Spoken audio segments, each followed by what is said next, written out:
So before I start today's video and I go into kind of detail about what I'm talking about, I'm going to play a clip and it's going to be a little heartbreaking and sad to watch, but it is brief and it is important to what I'm talking about today. And it was just so funny. I've been scrolling through videos and pictures on my mom's phone. Yeah.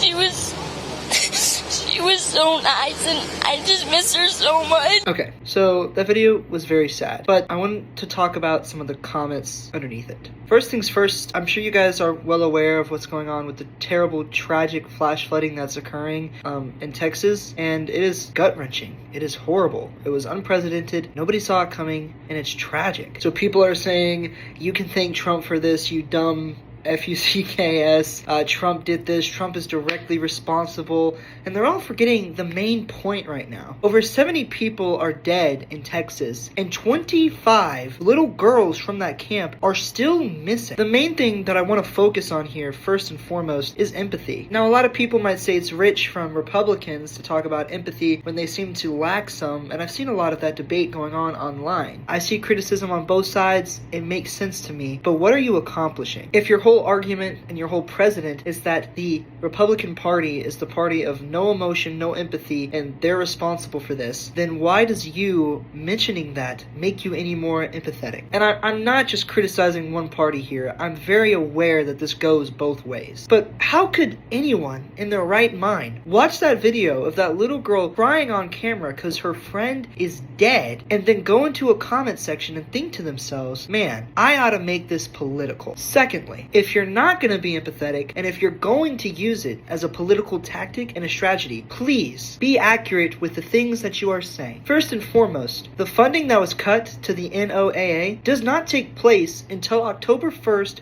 of 2025. That's free information. You can look it up. It's in the bill. This was an unprecedented event. Nobody knew that it was going to happen to this level. They knew there was a potential for flash flooding, and they knew that there was a potential for rain. They didn't know that it would be this drastic. My home state of Georgia, just a year ago, in September, well, almost a year, had a hurricane called Helene come through and destroy our town.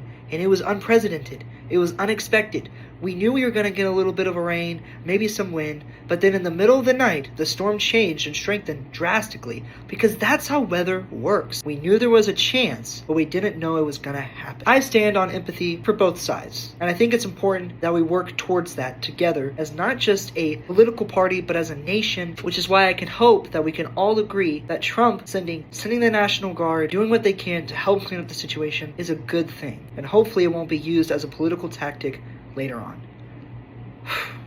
I'll keep you posted.